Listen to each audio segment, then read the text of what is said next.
Hello everyone. On behalf of Association of Pediatricians of City Beautiful, we invite you for this session today. Today we'll be discussing about eating disorders. Our focus would be on anorexia and bulimia.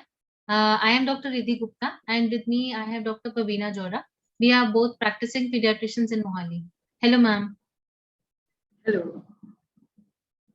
Yeah ma'am, would you like to tell us about anorexia and bulimia nervosa? How are they different? Thank you, Dr. Riddhi, for introducing me and inviting me for this session. Basically, both are disorders of disturbed body image perception, chiefly affecting the girls of the adolescent age group. See, anorexia is characterized by intense fear or obsession of gaining weight and becoming fat, even though their actual weight is below normal for the expected. On the contrary, bulimia is characterized by recurrent episodes of binge eating, alternating with self-induced vomiting, purging, or diuresis. Sometimes both of them can coexist. So, Dr. Riddhi, what are the pointers for the parents to suspect that their child is suffering from such a disorder? Okay. Thanks for the question, ma'am. Kids of adolescent age group, especially who have girls at home, they have to be more careful. And the pointers towards this should could be like the child could be eating very small amounts of food. The child could be avoiding eating with the family, or immediately after eating, they may be rushing to the washroom to either induce Washroom. vomiting or go to the Hmm. toilet, or then you can find food hidden under the table, under the bed somewhere. Child may be hiding food. Then kids may be very much obsessed about their weight.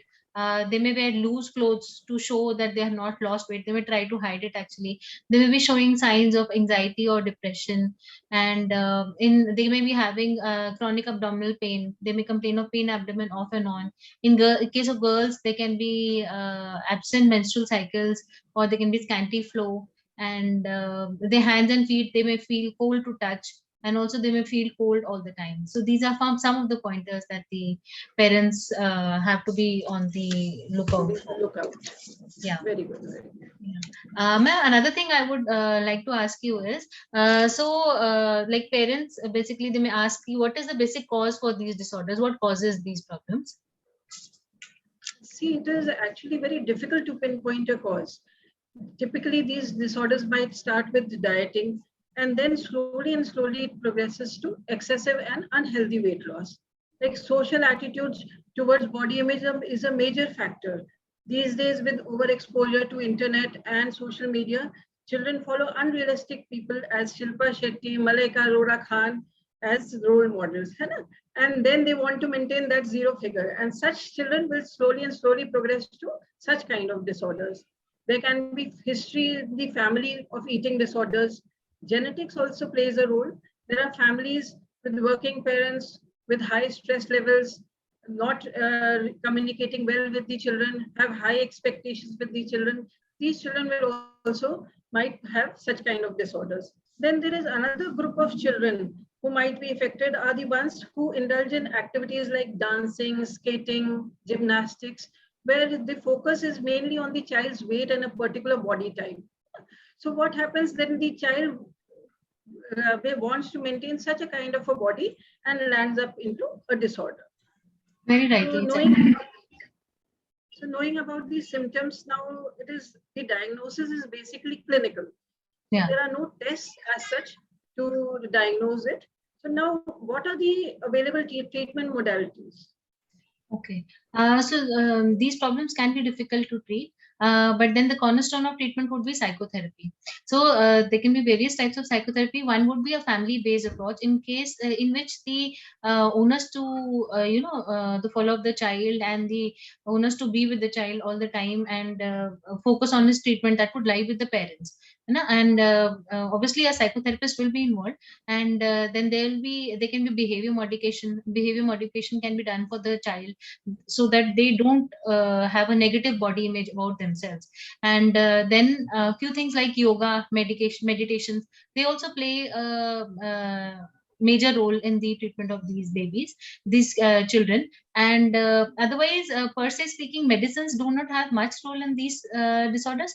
But in case there are associated problems like anxiety and depression, which can be there, which are very common. So medicines have a role basically to cover those problems. They can help in those problems. Yeah. So And yoga has ma'am, impacted yeah. on that. Yeah. So ma'am, one thing is like kids may be very resistant to go for treatment because obviously they may not want to gain weight back again. So how do we convince kids to start therapy for these problems? Very true that it can be very difficult in the initial phase for children, for the parents to convince them for therapy, as it is very scary for them to accept the fact that they need therapy. So as parents, you have to be empathetic towards them, shower love and affection to them, provide support, try build their self-esteem. The parents should understand and identify the triggers for such factors. Then even they can help them enroll into certain support groups in the vicinity. They should not be left in isolation, as there is tendency for anxiety and depression. So basically what has to be done, these children have to, these parents have to maintain a middle path. They should not excessively force them into something, neither at the same time should not ignore them altogether. Very right. So balanced approach is what needs to be taken. So if Dr. Riddhi, if the children are still not cooperating, what advice will you give to the parents? See, one thing is we do not have to force the child. In case we will force the child into eating, then that will be counterproductive. Then they will be absolutely against us. Then they will not listen to the parents. Try to make a meal plan for them. Try to make them understand the importance of food, and try to sit with your child and make him understand that no matter what, you love them and you will always support them. And but as you rightly said, that we have to have a balanced approach. We cannot give in to their demands all the time, but we have to stress importance also, and we have to be very firm also, both the things together. And while eating, while having our meals, as well as with the family, the child is sitting with us, then we have to keep a very light-hearted, light-minded atmosphere at that time. We have to keep a very relaxed environment, although we may not feel so at that time. And then after meals, we can plan something for the whole family, like we can have TV time, maybe a television time would be good diversion, or we can play a family game or something to divert the child's attention off food, and so that he enjoys nutrition. What I feel, nutrition education is also very important for such people. Very right. That what is the importance of a balanced diet, and especially for the girls, as they have to undergo pregnancy and many other certain things. So for them, nutrition is of utmost importance. Very right. Very right. Ma'am, another question that may come in the parents' mind is, are these anorexia and bulimia, are they curable?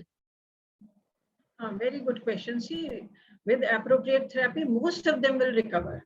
Only still there are 25% of cases who will have recurrent episodes. So as per available data, most of them do quite good with behavior therapy, and if identified at the early age. Now, although rarely such children might have both emotional or physical long-term effects as depression, anxiety, stunted growth, bone loss, kidney damage, and even infertility.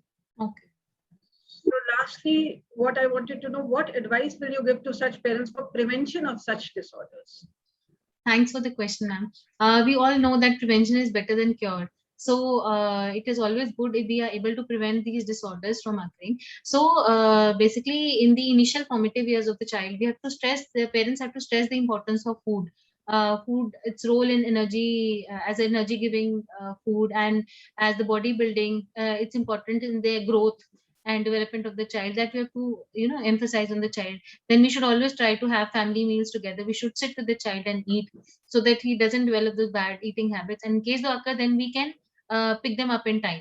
In case we are sitting with the child and eating, then we should not body shame the child. We should make them confident about their own body image. We should not talk negative about our own body image in front of them. Then they start feeling the same way about themselves, that mote hona acha nahi hai, we have to be thin, we have to be size figure 0, that the trend is these days. So we have to talk to kids that whatever their body image, they have to be confident with that, and they have to be happy with that. And then also important is that don't miss the child's regular visits to his or her pediatrician, because in case the change in weight, sudden change in weight, sudden things, these can be picked up in case the child is being taken to a regular follow-up. So it is important not to miss the regular child visits, doctor visits for the child. That means follow-up is a very important in such children. Yes, ma'am, very important. So thank you, everybody. Thank you so much, ma'am, for being on this session with me, and thank you, parents, for listening to us. And to summarize, so anorexia and bulimia are common eating disorders, especially in adolescent age group, and more so in girls. And so parents of this age group, who have kids of this age group, they need to be more cautious about their pointers that we discussed in the beginning. And in case they find them in the child, then to seek an early help and to follow up the child closely would be very important for a good outcome. So thank you so much for listening to us, and for further videos, please, for further educational videos, please follow up us on Instagram and Facebook. Thank you so much. Thank you. Thank you, ma'am.